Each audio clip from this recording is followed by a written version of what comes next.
La crise de 1929 mena à la guerre et ses horreurs. Depuis le plan Marshall, le capitalisme use d'une autre arme, l'arme de la séduction.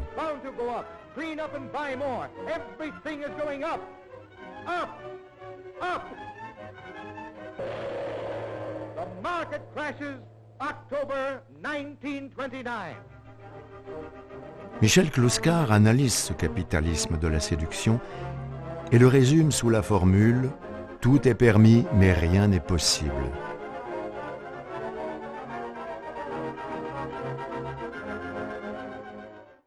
Au sortir de la Seconde Guerre mondiale, Michel Clouscar, alors âgé de 17 ans, a ressenti un profond désarroi devant le désarmement des résistants. Cet événement douloureux va marquer l'ensemble de son œuvre. Il va, pendant près de 50 ans, étudier les transformations que le capitalisme impose à la société. Il sera un des analystes les plus pertinents de son temps.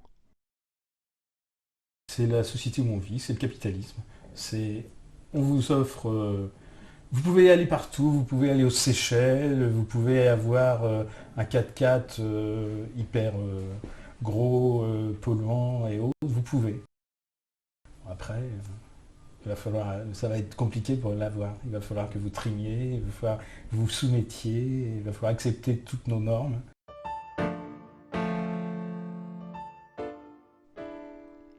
Né en 1928 à Montpigné, près de Gaillac, Michel Clouscar est issu d'une famille modeste.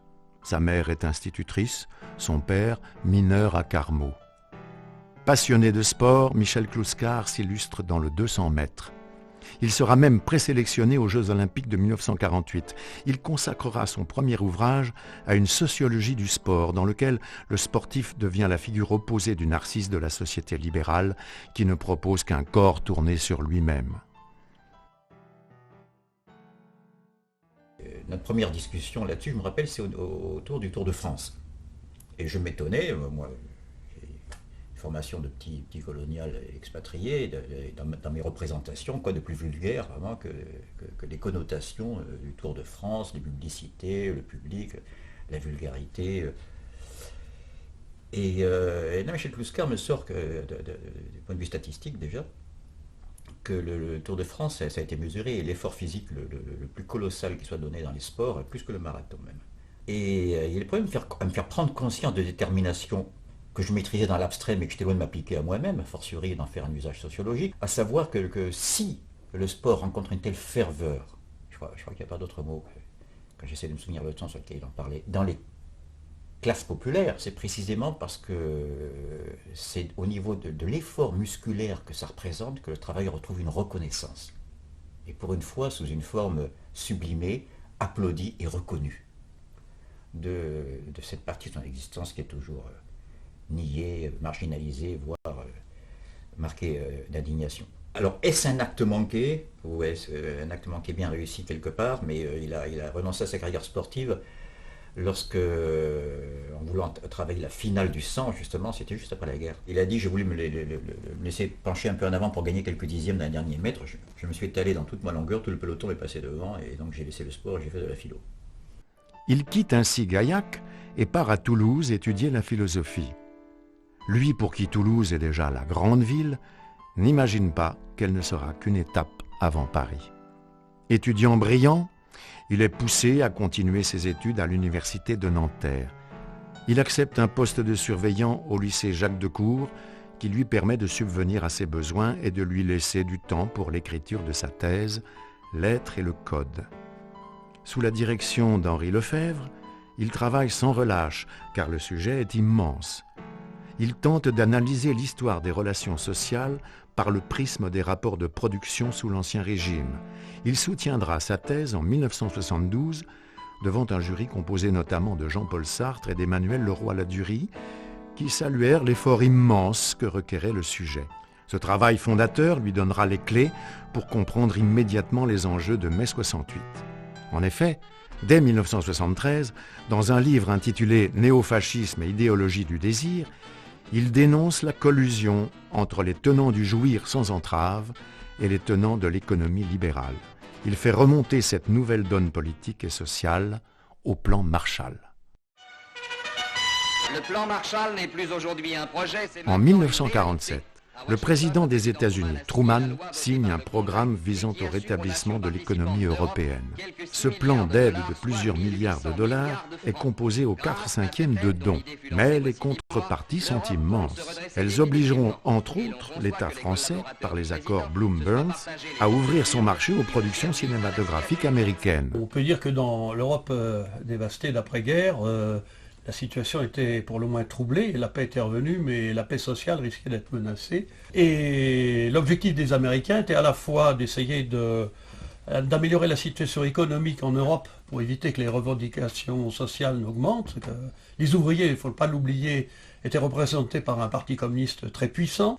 Au lendemain de la guerre, une partie de la classe ouvrière était armée, c'était les francs-tireurs partisans, n'étaient pas des armés. La bourgeoisie adoptait un profil bas parce qu'elle avait collaboré pendant la guerre. Donc il fallait maintenir ou rétablir la paix sociale et le seul moyen était un moyen économique.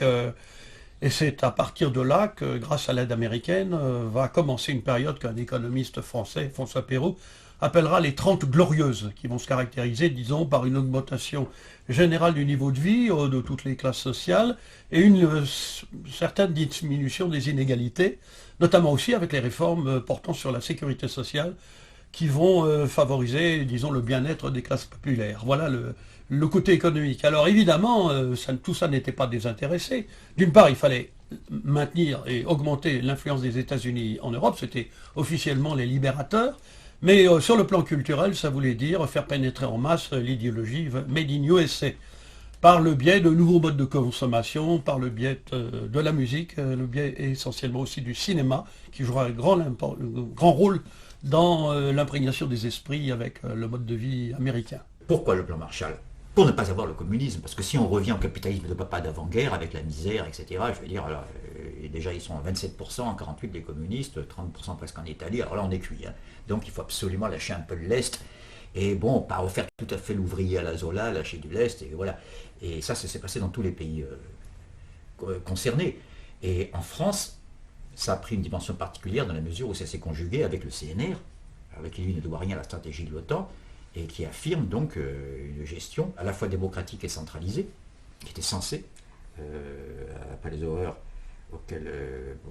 contre lesquelles le CNR était en fait une alternative. Il faut comprendre que le programme du Conseil national de la résistance, c'était pas simplement en finir avec la guerre, c'est pas simplement plus jamais la guerre, c'est plus jamais, pour reprendre les mots de Jaurès, plus jamais le capitalisme qui porte la guerre comme la nuit porte l'orage. C'est ça que Kouskar a véritablement ressenti, c'est ce côté plus jamais ça.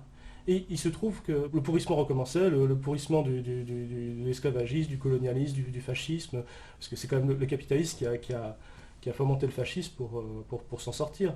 Ben, tout ça pouvait repartir par un miracle, il suffisait de pourrir les esprits, pourrir les gens, et ça c'est le plan Marshall. Le plan Marshall engagera des transformations importantes dans les pays bénéficiaires. Les couches moyennes en tireront pleinement profit. Elles symboliseront le passage d'une économie encore marquée par la subsistance et la rareté à une économie de l'abondance. S'opposant à la bourgeoisie traditionnelle, elles vont lentement imposer leur culture et leur vision du monde. Désormais, les codes changent. Mai 68 en sera le révélateur.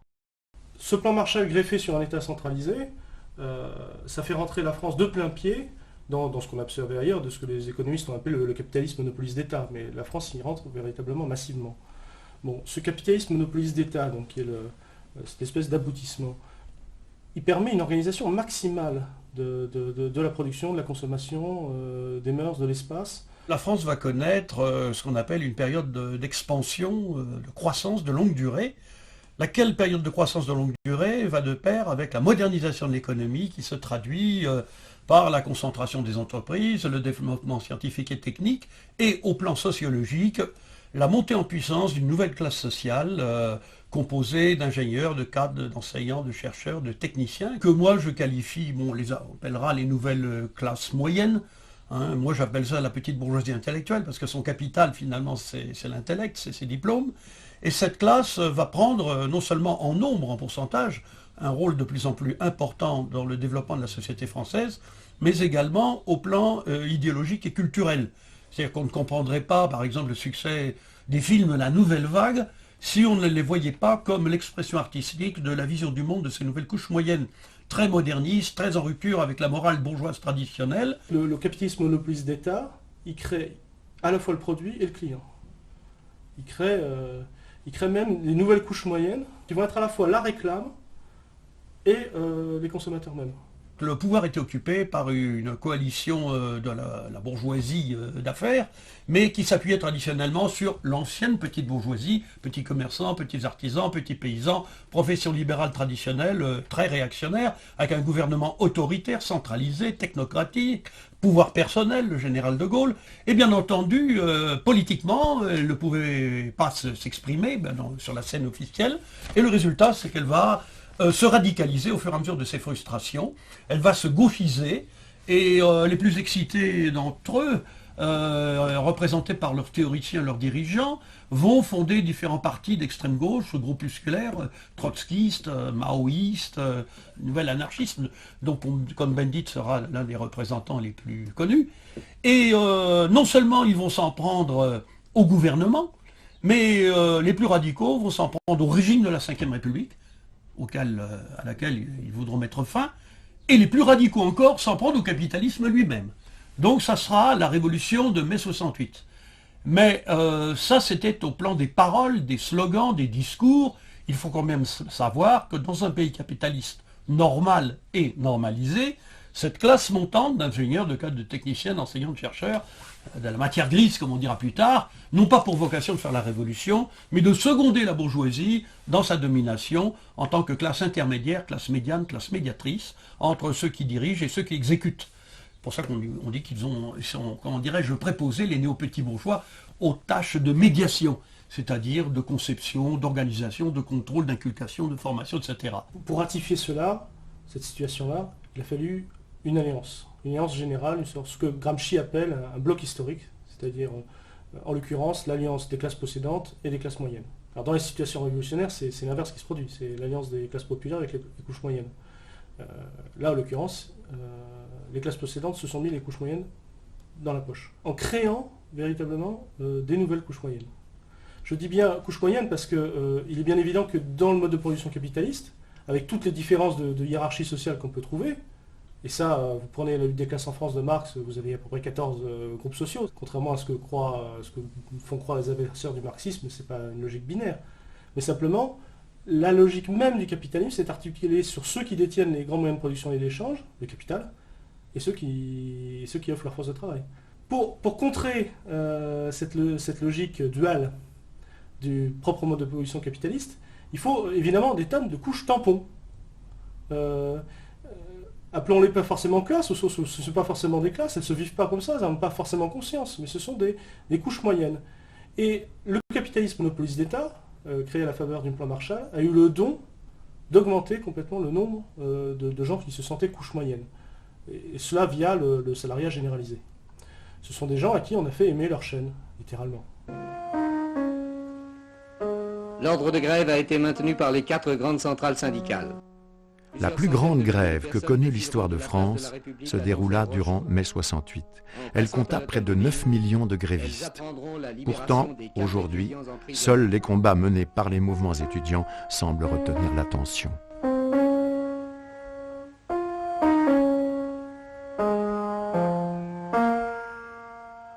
L'Oscar faisait l'hypothèse que l'aspect précisément sociétal, libéral, libertaire 68 aurait été fait pour servir de barrage et contre-révolutionnaire à un processus qui devenait fatal pour le capitalisme.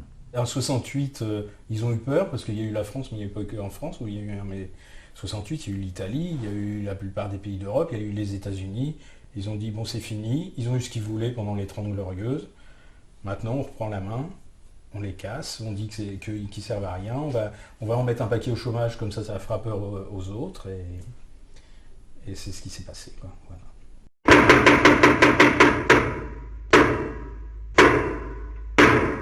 Mai 68 est une pièce de théâtre, une pièce qui se joua à 3, chacun tenant son rôle.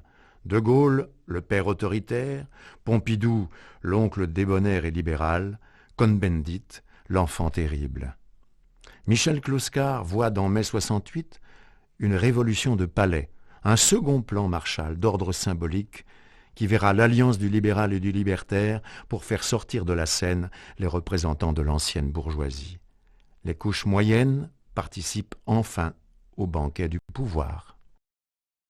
J'ai eu la chance, et si je peux dire du moins l'opportunité, de déjeuner un jour avec le président de la République, Georges Pompidou, par le biais d'un professeur de sciences politiques. J'avais fait Sciences Po. C'était un homme de droite, professeur au Collège de France, par ailleurs, d'histoire sociale. Et j'étais son opposant de service dans ce qu'on appelle à Sciences Po les conférences de méthode. C'est là où on apprend à parler de n'importe quoi, mais avec un plan en 2 parties bien structuré. Georges Pompidou était l'un de ses meilleurs amis parce qu'ils avaient fait tous les deux ensemble la préparation pour Normale Supérieure. Ils s'est retrouvé à l'école Normale Supérieure. Tous les deux étaient des normaliens. Donc il voyait régulièrement le président Pompidou. Et un jour, c'était en 1972, Louis Chevalier me dit « Ça vous intéressait de rencontrer le président Pompidou parce que vos analyses sur la nature de classe du mouvement 68 intéresseraient beaucoup le président de la République. Vous verriez qu'il y aurait certaines convergences. » Je dis « Moi, pourquoi pas ?»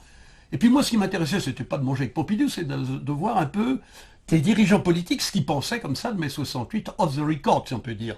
Alors ça s'est passé off the record, effectivement, ça n'était pas enregistré, dans un restaurant de la rive gauche, qui se trouvait près du Pont Royal, où Pompidou avait ses habitudes, avec Louis Chevalier et quelques autres. Les gardes du corps étaient en bas, on était dans une petite pièce, un salon, restaurant fort chic et cher. Enfin bon, c'était payé sur l'argent des contribuables, bien entendu, toutes ces agapes.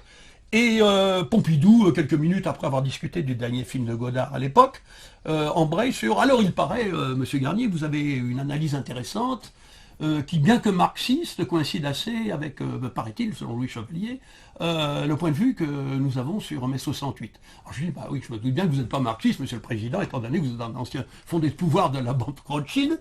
Mais voilà, ce que je pense de mai 68, je vous le résume en 2 mots. » Et à la fin de mon résumé sur, justement, l'irrésistible ascension de la petite bourgeoisie intellectuelle, il me dit ben, « Figurez-vous que c'est l'analyse que nous faisions, M. Edgar Faure et M. Maurice Grimaud, notamment lorsqu'il a fallu prendre des décisions pour savoir s'il fallait faire ou non évacuer la Sorbonne par l'armée. » Parce qu'il y a le général de Gaulle, qui était quand même vieille France, reconnaissons-le, c'est Pompidou qui parle, c'est pas moi, avait trouvé le moyen d'aller à Baden-Baden, il ne nous avait pas avisé, il s'était réfugié avec sa femme et puis une partie de sa famille, aller voir le général Massu pour faire déloger les étudiants de la Sorbonne. Et nous avons expliqué quand même au général que ça n'était tout de même pas une solution réaliste, que tous ces agités, excités, là, qui brandissent des banderoles avec des fusils et des marteaux et des portraits du Che, de Lénine et de Marx dans cette cour, c'est la future élite de notre pays. Donc on ne tire pas sur notre élite. Quand Muscar critique 68, il faut bien distinguer les deux 68. Il y a 68 ouvriers, je ne reviens pas, les grandes avancées de Grenelle, l'augmentation très sensible du SMIC, les droits syndicaux dans les entreprises multipliés. Ce n'est pas du tout ça qui est critique, au contraire, ce sont des acquis dont ils se félicitent. Je parle du 68 qu'il a emporté dans les consciences et dans les âmes, si je puis dire, à cause du pouvoir dominant, c'est-à-dire du 68 libéral-libertaire, précisément. D'abord, qui s'affirmait d'abord comme libertaire, pour s'avouer libéral, c'est Cohn-Bendit lui-même, je ne parle pas dans son dos, libertaire en 68 et libéral en 98. Association de termes qu'on croyait opposés, donc Muscar avait vu la profonde unité dès 68 précisément. Ces nouvelles couches moyennes ont cru que la fête ne faisait que commencer, et les voilà tout de suite retombées dans la crise. Une crise inhérente en fait au mode de production capitaliste. Elles ont cru qu'elles avaient fait leur révolution, ce 14 juillet des couches moyennes qui a été mai 68. Fondamentalement, ce sont les forces de la réaction qui l'ont emporté après 68, puisque 68 nous amenait un bilan sans complaisance. Après 68, les 2 forces qui déclinent en France, c'est gaullisme et communiste, c'est-à-dire les forces de la résistance. Quand un Cohn-Bendit dit le gaulo-communisme c'est fini, je suis un libéral libertaire, rendant d'ailleurs par hommage une sorte d'hommage indirect à Kluskar, puisque c'est Kluskar qui a forgé le concept de libéralisme libertaire en 72, c'est à partir de mai 68 qu'il va y avoir une véritable reconquista des acquis sociaux du Front populaire et de la résistance. Ce côté contre-révolutionnaire qu'il est le premier et le seul à voir jusqu'à ce jour, d'une manière développée et théorique, se manifeste comment dans une approche sociologique? D'abord, par l'évacuation progressive, jusqu'à pratiquement totale, du social par le sociétal. Et il est évident que remplacer les luttes de classe par le fait de dresser les femmes contre les hommes, les jeunes contre les vieux, les Hutus contre les Tutsis et les Corses contre les Français, c'est quand même plus profitable pour le capital dont Gluscar dit très clairement qu'il a tendance à porter la guerre civile chez les pauvres. Alors, ce qu'on a appelé la révolution de mai 68, c'était avant tout une révolution, on pourrait dire, culturelle. Pas au sens maoïste du terme, mais disons qu'elle portait sur le mode de vie, les valeurs dans la vie privée, l'épanouissement individuel, etc. L'émancipation collective, le sort des travailleurs était nettement à l'arrière-plan. Il suffit pour s'en convaincre de lire les textes, les écrits donc, des porte-paroles théoriques de cette révolution, en tête desquels on peut évidemment citer l'inévitable Michel Foucault ou le non moins inévitable Gilles Deleuze. Mais cette révolution, effectivement, prouvait une chose, somme toute, c'est que cette petite bourgeoisie intellectuelle n'était pas progressiste dans la mesure où son objectif, ça n'était pas d'en finir en fait avec le capitalisme, mais d'en finir avec une société qu'elle considérait comme archaïque, bloquée, traditionnaliste, cadenassée, verrouillée. Là je reprends des qualificatifs souvent utilisés par Cohn-Bendit. Et la preuve en est, c'est que quand on va créer l'université de Vincennes, dans le bois du même nom, ça va être à l'initiative d'une part effectivement d'un certain nombre de responsables gouvernementaux, dont Jacques Chaban-Delmas, Premier ministre à l'époque, et du ministre de l'Éducation, M. Edgar Faure. Mais comme interlocuteurs, ils avaient tout de même quelques brillants, j'allais dire, représentants du mouvement 68, à savoir entre autres Michel Foucault, Gilles Deleuze, Hélène Cixous, quelques communistes. Et Georges Pompidou, au cours du repas que j'évoquais tout à l'heure, m'a dit la chose suivante. Il a dit, c'est très simple. On s'est dit, tous ces gens, ces fameux agités, eh bien, si on leur donne des salles de cours, si on leur donne des amphithéâtres, ils feront la révolution en vase clos, et pendant ce temps-là, nous, on aura la paix dans la rue. Moi, j'étais enseignant à partir de 1976, déjà, c'était vraiment la fin de la contestation officielle, et tout était rentré dans l'ordre.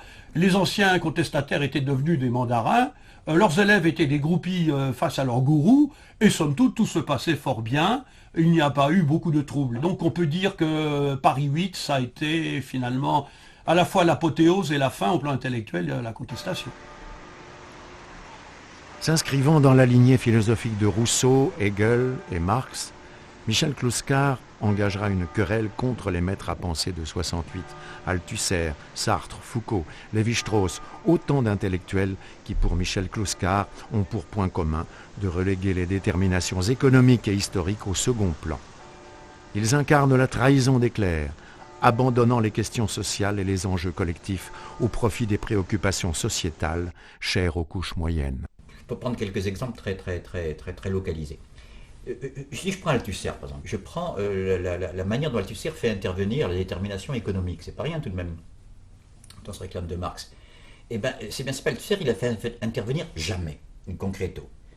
Et en même temps, toujours, je m'explique. Il dit, ah bien sûr, c'est la détermination essentielle, c'est celle qui a... moi je suis marxiste, plus marxiste que moi tu meurs. Et l'économie est toujours là comme détermination, mais, c'est son expression, en dernière instance, c'est pas lui qui l'a forgé, mais il s'en sert de telle manière, Althusser, que finalement, on arrive à avoir une théorie marxiste qui ne parle jamais d'économie. Dès qu'on parle d'un cas particulier, concret, d'esthétique, d'art, il n'est plus question d'économie. C'est toujours en dernière instance. Il est question d'économie que lorsqu'on parle d'économie. Jamais il va dire, tiens, voilà la détermination économique qui fait qu'on passe de la musique sérielle à la musique post-sérielle. On ne le trouve jamais. Je raffine un peu exprès. Et à tout seigneur, tout honneur, tout de même, Lévi-Strauss. Alors Lévi-Strauss, c'est quelqu'un de sérieux, c'est pas du tout un mariole, pour parler comme Gluscar avec son accent. Il y a un sérieux épistémique, et puis il y a une formalisation qui a fait ses preuves, et qui est efficiente à condition qu'on ne parle pas de nos sociétés, c'est ce qu'on oublie toujours, au lieu d'en faire un maître penseur, mais qui est valable, comme dit d'ailleurs Lévi-Strauss avec un petit jeu de mots à lui, c'est valable seulement pour les sociétés sans histoire. Au double sens, sociétés qui sont avant l'histoire et en même temps sociétés sans palabres, sans conflit mondialisé. Ce kantisme sans sujet transcendantal dont Lévi-Strauss se réclame tout à fait explicitement, a précisément l'avantage, à l'inverse de Kant, c'est là qu'il y a une trahison de ce qu'il y a de meilleur du kantisme dans le néo-kantisme, de nous débarrasser précisément de l'histoire. Ce combat à contre-courant de l'idéologie dominante, vaudra à Michel Clouscar d'être tenu à l'écart aussi bien des médias que du milieu universitaire. Son œuvre restera longtemps méconnue ou ignorée. Michel Clouscar a connu aussi un sort un peu semblable à celui d'un autre philosophe qui a été un peu boycotté, moins que lui, par les gens de son milieu, un milieu universitaire, on peut dire, et de chercheurs, à savoir le philosophe et sociologue Henri Lefebvre. Ils avaient tous les deux le tort, aux yeux des petits bourgeois anciennement révolutionnaires, entre guillemets, et ensuite recentrés, de ne pas avoir jeté leur défroque progressiste aux orties, et de continuer à se sentir solidaire de la classe ouvrière, ce qui ne pardonne pas dans un milieu de renégats. Alors Kluskar, effectivement, il s'est trouvé que ses ouvrages ont été méconnus, surtout qu'il s'attaquait à des gourous de l'idéologie 68 art. Rappelons, il s'est payé Althusser, il s'est payé Gilles Deleuze, entre autres, puis un certain nombre d'autres gens, et évidemment, on ne crache pas dans la soupe lorsque la soupe est préparée par les maîtres-queux de l'idéologie dominante. C'est au Old Navy, petit café situé entre Saint-Michel et Saint-Germain, que Michel Kluskar prend ses quartiers et y écrit une grande partie de son œuvre. Dans ce lieu d'observation privilégié de la mondanité parisienne, il y retrouve ses amis qui compteront dans la genèse et l'évolution de sa pensée. Henri Lefebvre, son directeur de thèse, et Lucien Goldman, dont la méthode l'inspirera longtemps. Chacun, en effet, défriche des terres peu fréquentées par la sociologie de leur temps. Les premiers complices que Kluskar a cru déceler au quartier, comme par hasard, étaient ceux qui, tel Goldman, tel Lefebvre, sortaient d'une mouvance marxiste qui ne se contentait pas de développer les forces productives et les rapports de production, mais mettait en phase l'analyse indispensable, incontournable et nécessaire de ces rapports avec le vécu quotidien, la quotidienneté, le concret, l'intériorité, bref, toutes ces catégories qu'on résume maintenant dans ces termes évasifs d'affect, et que Kluskar concentre dans le terme de psyché. Réconcilier la praxis et la psyché, c'est-à-dire tout le devenir économique, historique, celui de la production matérielle, et la psyché, ce qui en semble le plus éloigné alors qu'elle en est le plus haut produit, le plus élevé, c'est le sens commun. Je n'ai pas le but parce qu'il est atteint presque à chaque ligne de leurs œuvres magistrales, c'est le moment commun à Rousseau et à Kluskar de tenir à la fois le contrat social et la nouvelle Héloïse, les rêveries du promeneur solitaire et le discours sur l'origine de l'inégalité. De même, vous trouvez chez Kluskar la critique du libéralisme libertaire et cet extraordinaire titre, Traité de l'amour fou. Il faut le faire, ça semble incompatible, amour fou et traité. À l'image de Jean-Jacques Rousseau débarquant de Genève et découvrant l'hypocrisie et l'indécence des salons parisiens, Michel Kluskar tire de sa propre expérience de la mondanité parisienne le concept de quartier. Le quartier est pour Michel Kluskar l'aboutissement de l'évolution sociale. Il est le laboratoire des nouveaux modèles culturels, marginaux et transgressifs qui deviendront les normes de la nouvelle société. Ce microcosme, qui deviendra la publicité des nouveaux modes de vie, est constitué des surplus démographiques de la bourgeoisie. Vous avez par exemple des fils de notables qui ne s'intègrent pas, le type qui a raté ses prépas et qu'on envoie faire de l'humanitaire, ou l'étudiant dont on prolonge les études indéfiniment. Ces éternels cadets de la bourgeoisie, ils occupent des lieux bien spécifiques. Ils ont tendance à se regrouper dans des lieux bien spécifiques. C'est ce que Kluskar appelle, par une abstraction conceptuelle nécessaire, le quartier. Le quartier, il pense bien évidemment par exemple au Montparnasse des surréalistes, ou au Saint-Germain-des-Prés des existentialistes. C'est là que la plupart de ces gens qui ne sont plus vraiment dans le système de production, qui vivotent, qui vivent d'une certaine forme de bohème, qui consomment sans produire d'une certaine manière, vont créer une culture tout à fait codée, spécifique, et surtout définir une mode. Cette mode va servir après, va être prescriptive. Elle va pouvoir prescrire après un nouveau modèle selon lesquels les couches moyennes, à la faveur du plan Marshall, vont finir par consommer. C'est-à-dire que c'est dans le quartier qu'on va créer l'initiation mondaine à la nouvelle consommation typique du plan Marshall.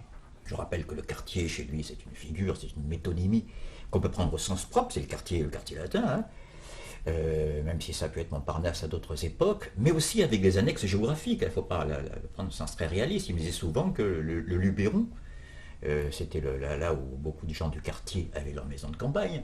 Le Luberon, c'était là où Althusser faisait soigner sa dépression par Lacan à ce moment-là, ça ne s'invente pas. Donc ce Luberon-là, pendant une saison, le temps des vacances, faisait partie du quartier. Et son indifférence au côté réaliste et géographique est manifeste dans cette anecdote.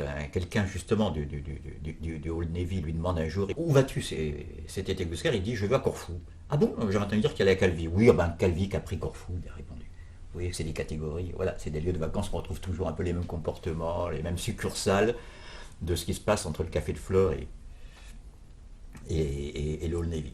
Kouskar montre que ça prend une importance sociologique énorme, surtout au niveau des années 60. Parce que ce modèle-là, de la jouissance sans l'avoir, de la consommation sans la production, de l'art sans le contexte politique concret, c'est-à-dire l'art réduit à sa simple formalisation. Je ne critique pas le fait des recherches formelles qui ont leur sens, mais un art qui n'est que formaliste se coupe en fait de la société qui l'exprime.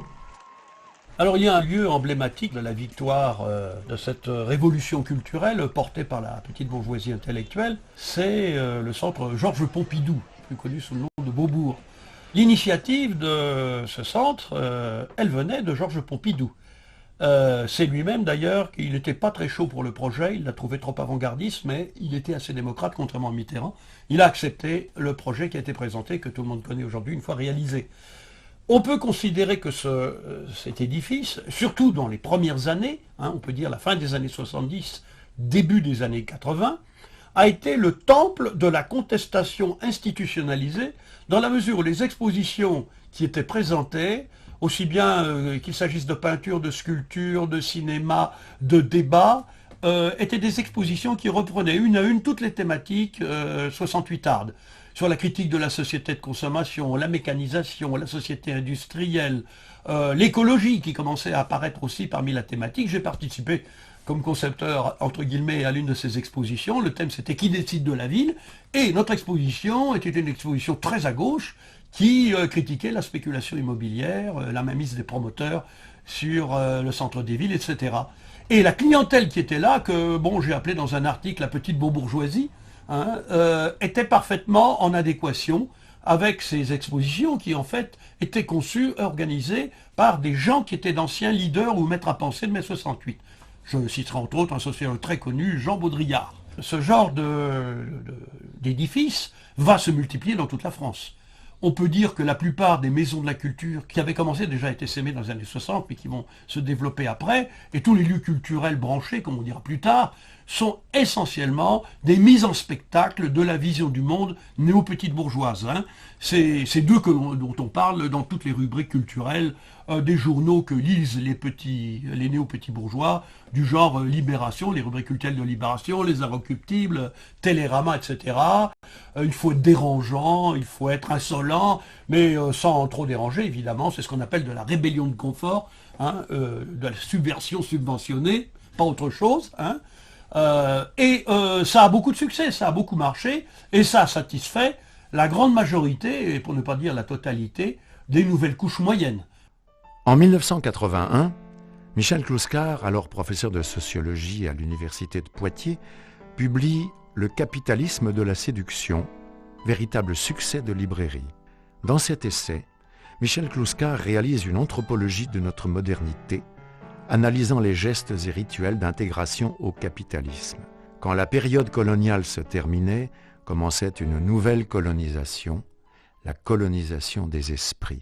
Je reprends toute une systématique de gestes, de rituels qui sont considérés comme des gestes d'émancipation et de libéralisation. Et je montre qu'au contraire, ce sont les modèles culturels dont le capitalisme a besoin pour son nouveau marché, son énorme marché, marché de l'industrie du loisir, du plaisir, du divertissement, de la mode, des monopoles commerciaux sur le sexe, sur la drogue et sur le jeu.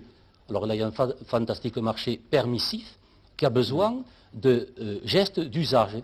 Kouskar montre comment il y a un véritable dressage anthropologique dans la manière même de consommer, et ceci dès l'enfance, où on vous fait croire à un monde où il suffirait d'appuyer sur un bouton pour que les choses fonctionnent. Appuyer sur un bouton, c'est le rêve du consommateur absolu. Tout le reste, c'est des robots. Comme disait Aristote, si les navettes tissaient toutes seules, il n'y aurait plus besoin d'esclaves. Or, on sait que même avec l'automation, les navettes, elles ne tissent pas toutes seules, concrètement. Mais on fait croire que tout marche tout seul, tout fonctionne tout seul, c'est bien ça le problème. Et donc dès l'enfance, on a un usage naïf, péremptoire de la machine. de tous les dressages, j'en arrive à celui qui, à mon avis, concentre l'essentiel du procès de connaissance que Gluskar développe à cette occasion, c'est le dressage. J'y tiens parce qu'il pénètre dans l'intimité du sujet. Je pense au chant musical, chant sonore et en particulier au chant musical. Il faut observer que depuis 1950, en gros les années 50, jusqu'à aujourd'hui, la musique de masse n'a pas cessé du point de vue structural de rester binaire. C'est quand même extraordinaire. Dès l'apparition, sans aucun jugement de valeur esthétique, du rock'n'roll, c'est un jugement d'existence qu'on peut mesurer, du rock'n'roll jusqu'aujourd'hui au rap en passant par le disco, techno, tout ce que vous voulez, c'est quand même le binaire. C'est-à-dire la reproduction à l'identique du même fragment de durée avec la mesure bien marquée, qui est caractéristique des musiques dites de variété. C'est la métrique rock qui vient tuer le swing jazz, qui vient tuer le savoir musical, qui vient tuer autant les musiques savantes que les musiques populaires, et bien sûr le jazz qui était le plus savant des musiques populaires et le plus populaire des musiques savantes. Tout ça, c'est cette idéologie. Le rock n'est qu'une analogie de cette société-là. Il prenait souvent cet exemple. Il dit, il n'y a pas si longtemps, avant les années 50, dans le nord-est, vous aviez de l'accordéon pour les musiques populaires. Dans le sud-ouest, c'était un peu le tango. Et Espagne n'est pas loin. Ailleurs, ce sera ceci ou cela. Et ça, sont les vraies musiques populaires, c'est-à-dire au sens où telle fleur ou telle plante ne peut apparaître que sur un terreau déterminé. Je laisse là les connotations naturalistes de mon exemple. De même, il est évident que la musique traditionnelle des aborigènes australiens ne peut apparaître que dans une géographie, une histoire et un mode de production déterminé. En ce sens, on peut les dire populaires. Elles sont l'expression du peuple qui les fait éclore. Par contre, parler de pop music, pour lui, c'est exactement le contraire de la musique populaire. C'est là où il y a, de même que people est fait contre le peuple. C'est intéressant ce double décalage. À savoir qu'à partir du moment où un tube est lancé le matin, puis quand je me rase, je le réentends, puis quand je vais dans ma voiture au boulot, je le réentends, etc. C'est le contraire, ce n'est pas l'expression qui vient d'en bas, d'une tradition, d'une substance populaire qui devient sujet chez un musicien.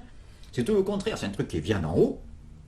C'est en ce sens que c'est antipopulaire pour Gluskar et qui est un conditionnement. C'est là qu'on parlait de dressage anthropologique, effectivement. Or, le fait que dans l'exemple de la consommation musicale de masse, il y a cette prégnance exorbitante du binaire, au point que vous direz que l'histoire de la musique s'est arrêtée. Si vous voyez, il y a une histoire qui est finie, c'est bien celle-là. La culture populaire est une culture en voie de disparition. C'est celle qui émane directement des classes populaires dans la mesure où elles sont encore autonomes, indépendantes, qu'elles échappent à la domination idéologique de la bourgeoisie. En revanche, la culture de masse est une culture, j'allais dire, de grande distribution, bas de gamme, qui est fabriquée à destination des classes populaires pour l'aliéner, pour lui faire adopter des positions conformistes et consuméristes. C'est quand même un domaine décisif parce que avec la musique, on touche un peu à cette fameuse capture des âmes que Gluskar dénonçait dans des formes de prédation plus insidieuses du capitalisme. Et ce qu'il dénonce, c'est précisément le fait d'avoir qu'on ait élaboré un canon, un canevas musical dans lesquels il disait, un peu pour se moquer par antiphrase de Foucault, dans lequel il voyait le véritablement grand renfermement, l'expression de Foucault, que Foucault situe dans l'apparition de la raison au XVIIe siècle. Non, lui, c'est le contraire, le grand renfermement, c'est ça. C'est le boum, boum, boum, comme si les barres de mesure du rock au sens extensif, pas du rock'n'roll précisément, mais de l'esthétique rock, ça comprend ici le disco, techno, tout ce que vous voulez, comme si ces barres de mesure répétitives étaient les barreaux de la prison et des ghettos dans lesquels on enferme ces jeunes, en gros. Voilà ce qu'il dit. Et donc, on fait passer comme émancipateur et transgressif une musique est une musique de soumission, quelque part, à l'ordre de la répétition. Circuler, il n'y a rien à voir, il n'y a pas d'autres horizons, notre système n'est pas le meilleur, mais tous les autres sont pires, il n'y a pas d'alternative, on va dans le mur, mais notre système est quand même le meilleur et tous les autres sont encore pires. C'est ce côté-là, quelque part, qui est désespérant pour une jeunesse. Le dressage à la société de consommation prend ainsi les habits de la transgression. Si les modes changent, le parcours reste le même. Qu'elles viennent des pratiques sexuelles, de la musique ou de la mode, la transgression passe invariablement de la marginalité à l'éclosion de nouveaux marchés que Michel Gluskar appellera le marché du désir. On a pu considérer longtemps que le capitalisme était méchant. Il l'est dans les pays en voie de développement, mais dans les pays post-industrialisés, au contraire, il a toute une stratégie de l'intégration parce qu'il a tout un nouveau marché qui a échappé à l'analyse des économistes bourgeois et marxistes d'ailleurs, et tout un nouveau marché qui rapporte d'énormes profits, d'une part, permet de dynamiser le marché traditionnel, et troisièmement, je crois, même permet d'une régulation, une normalisation de la crise. Société de consommation, voilà un fait peu remis en cause. Michel Clouscar se demande avec ironie, une société de consommation, cela ne voudrait-il pas dire que les travailleurs consomment ce qu'ils produisent et que par conséquent, nous ne sommes déjà plus dans une société capitaliste ? Il n'y a pas de société de consommation stricto sensu, il y a une classe qui consomme. C'est pour ça qu'il fallait quand même faire une analyse marxiste de la consommation. Ce que n'ont sans doute pas fait la plupart des marxistes dits traditionnels ou qualifiés de dogmatiques, mais ils n'ont plus rien de marxiste au sens où ils ne font pas du marxisme appliqué, comme l'a fait Clouscar. Parce que Clouscar ne s'est pas contenté de faire comme on faisait au XIXe siècle, parce que de toute façon on ne pouvait pas faire autrement, on étudiait les classes en fonction de la production, mais il a aussi étudié les classes en fonction de la consommation. C'est une très très grande originalité de Clouscar, et c'est un des seuls à l'avoir fait réellement. Je prends un exemple simple, le mineur par exemple, qui est pour prendre un secteur particulier de la classe ouvrière à l'époque, le mineur qui a craché ses poumons dans les mines pendant 40 ans, et qui a la chance statistique d'arriver à la retraite, parce que pas mal mouraient de la silicose tout de même. On ne parlait pas de pollution à ce moment-là, vous remarquez, hein, quand il y avait des millions de mecs qui mouraient de la silicose, je veux dire, on parlait de l'exploitation, ce qui me semble plus approprié, non pas de la pollution. Et quand ça polluait les poumons du travailleur, on s'en foutait de la pollution. Et quand elle atteint les résidences secondaires, ça devient terrible. Ce mineur-là, lorsqu'il a la chance d'arriver à la retraite et de s'acheter sa première TV couleur dans les années 60, salaud, tu es un vendu, tu es un bourgeoisé, tu es plus bon pour la révolution. Et ça, c'est dit par qui ? Par ces jeunes qu'on envoyait les pauvres, grâce à l'argent de papa, élever des moutons en Ardèche. Je prends un exemple de sociétalité conviviale, typiquement 68 Arles. C'est lui qui traite l'ouvrier qui s'est cassé le cul pendant 40 ans, d'intégrer dans bourgeoisie parce qu'il s'est acheté une TV couleur juste avant sa retraite. C'est quand même monstrueux. Il y a une violence dans ce discours qu'on n'imagine pas, violence qui s'exerce encore aujourd'hui sur l'évacuation complète de la notion de prolétariat du décor. La cohésion de Clouscar n'est pas une cohésion totalisante, elle tient au côté au contraire totalitaire de l'idéologie qu'il dénonce. Cette manière d'évacuer, à chaque fois c'est la même chose qui est évacuée, anéantie, refoulée, censurée, pour prendre le terme que vous voulez, ça dépend un peu des instances et des contextes, c'est le moment du labeur précisément, le moment obscène, le moment qui fait que Vulcain est plus laid que Narcisse, c'est comme ça. C'est là où l'analyse de Clouscar est absolument décisive, et il a fait une analyse qui est vraiment devenue classique en sociologie et en politique. Il a distingué d'un côté les biens d'équipement, des biens dits de consommation libidinale, ludique, marginale. Ce qu'il a montré, c'est que vous avez fondamentalement une société à deux vitesses. Disons, les ouvriers et les employés, qui sont la majorité de la population française, qui ne peuvent consommer que des biens dits d'équipement. Alors, pour vous donner un exemple, c'est par exemple la voiture pour se rendre au boulot, puisque maintenant tous les gens sont en banlieue, il faut bien qu'ils aillent au travail en voiture. C'est la machine à laver pour permettre le travail généralisé des femmes. Bon, bien sûr, les femmes commençaient à travailler déjà massivement, surtout dans la classe ouvrière. Les biens d'équipement, c'est aussi des équipements collectifs, des routes. Est-ce qu'on consomme une route ? Tout ça, ça favorise l'organisation même de la production. C'est ce à quoi la classe ouvrière et les employés, grosso modo les travailleurs de ce pays, ont accès. C'est complètement différent de ce que Clouscar appelle la consommation libidinale, ludique, marginale, qui est l'apanage de privilégiés. Et Clouscar dit très bien, c'est pas parce que la misère roule en voiture que c'est pas la misère. Si on regarde dans l'organisation même de la société, le fait d'accéder à la voiture pour se taper 3 heures de bouchon et se faire exploiter 12 heures par jour, c'est pas le strass et les paillettes qu'on vous fait voir à la télévision. La modernisation, il y avait quand même des choses qui étaient importantes. Bêtement, une machine à laver, c'est pas rien. Un frigo, c'est pas rien. Et donc que tout le monde aspire à avoir ça, ça peut se concevoir, mais après, on nous donne du rêve. Et voilà, rêvez, mais soumettez-vous. Pour Michel Clouscar, la magie des objets de consommation ne peut opérer que si on relègue dans l'oubli ceux qui les produisent. Le travail devient l'inconscient de la société, devenue une société où le ludique est omniprésent. Ironie de l'histoire, les mines de Carmaux, où le père de Michel Clouscar travaillait, ont été transformées en un parc de loisirs. La mémoire du travailleur s'efface au profit de la jouissance du consommateur. La classe ouvrière est devenue invisible. Elle a disparu des magazines, on ne voit plus de prolos, on voit plus... Les bleus ont disparu même dans les usines, on est rarement habillé en bleu maintenant. Puisqu'avant, c'était toute la classe ouvrière, c'était facile. En 1936, quand ils descendaient dans la rue, ils étaient tous en bleu. Maintenant, ça fait partie aussi de l'individualisation des gens et qui ne se reconnaissent plus en une seule classe. Tu vas dans une usine comme la mienne. Nous, on a un bleu qui est un peu bleu avec un liseré rouge. Mais on a ceux qui interviennent sur les mécanos, leur bleu est noir, d'autres les gris et tout ça. Alors qu'avant, on était tous pareils, on avait le même rapport, c'était le même patron et tout ça. Maintenant, c'est des entreprises extérieures qui interviennent et on est tous différents. Et ça fait partie d'une idéologie qui est on ne veut plus vous voir, vous n'existez plus. Alors que tous les gens qui font ça et qui sont quand même nombreux et les gens qui sont dans leur famille, c'est pas rien. Mais on ne veut plus de vous. Vous êtes has-been. Le prolétariat est has-been. La classe ouvrière, contrairement à ce qu'on raconte, n'a pas diminué en nombre.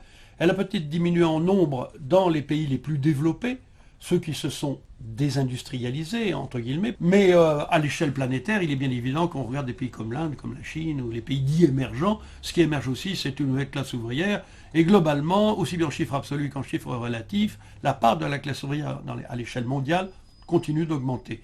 Alors pour en revenir à la France, ou à un pays dit développé ou avancé, là on peut dire que les classes populaires se divisent en deux catégories. Les ouvriers qui ne sont plus majoritairement concentrés dans des grandes entreprises, mais plus disséminés qu'avant, parce qu'il y a aussi des transformations concernant ce qu'on appelle le management, l'organisation du travail, ce qui est en fait la réorganisation des modalités de l'exploitation, il ne faut pas se cacher derrière les mots.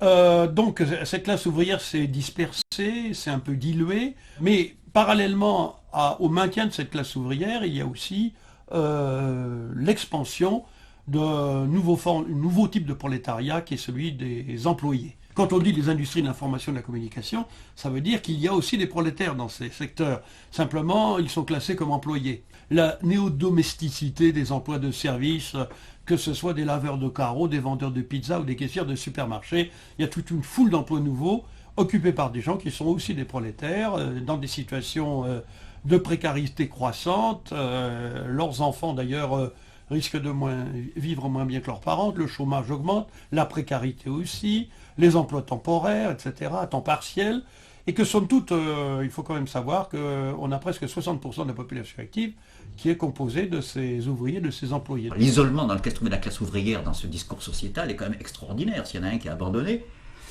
parce qu'il n'a pas d'identité naturelle à laquelle il peut se raccrocher, soit par l'ethnie, soit par l'origine, soit par le sexe, soit par la naissance qui est le positionnement social par excellence, justement, il n'en est jamais question. Le prolétaire qu'incarne Jean Gabin dans Le Jour se lève, il a disparu du décor. Enfin du discours, dans le décor, il ne faudrait pas croire. Les délocalisations sont faites, il n'y a jamais eu autant d'industrie, il n'y a jamais eu autant d'ouvriers. Je rappelle tout de même que le couple moyen en France, c'est ouvrier-employé, statistiquement. Donc quand on parle de la disparition de la classe ouvrière, ou de la classe populaire, il faut faire attention à ce qu'on raconte. Elle a disparu des discours des élites, qu'il s'agisse des politiciens, qu'il s'agisse des journalistes, qu'il s'agisse d'un certain nombre de chercheurs en sciences sociales inféodés au pouvoir, mais en fait, elle n'a pas disparu, on l'a simplement perdu de vue. Classe fantôme, puisque plus personne n'en parle, alors qu'il y a plus de 6 millions, presque 7 millions de gens qui sont classés sociologiquement comme étant ouvriers. On nous fait croire qu'avec les techniques, les métiers ont changé et que les ouvriers n'existent plus, qu'il n'y a plus que des classes moyennes, et en fait, ils existent encore. Et en plus, au niveau mondial, c'est la classe ouvrière est celle qui se multiplie partout, quoi. Les paysans deviennent des ouvriers partout, quoi, dans le monde entier. Et voilà, donc c'est pour ça que j'ai parlé de classe fantôme, puisqu'on la cache depuis les années 70. Quoi. L'exclusion des travailleurs n'est pas seulement d'ordre symbolique, elle est aussi géographique. Le centre des villes est désormais dévolu au loisir et à la consommation. Dès lors, les travailleurs y sont indésirables. Cela se traduit par un exil forcé, une éviction, une expulsion des classes populaires dans des endroits de plus en plus éloignés du centre des villes.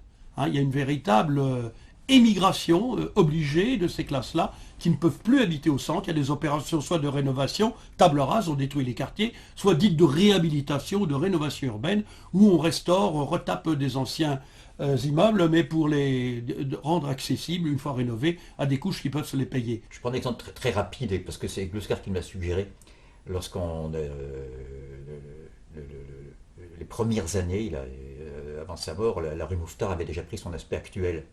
C'est-à-dire qu'on avait connu tous les deux l'époque où la rue Mouffetard, comme presque du quartier de Paris, avait des étages où il y avait la misère là-haut au 6e, et où vous aviez des petites dames qui étaient toutes seules avec leur chat, là, avec des toutes petites retraites, qui tenaient plus à bouffer à leur chat qu'à elles-mêmes, mais qui se rencontraient en bas chez le boucher avec la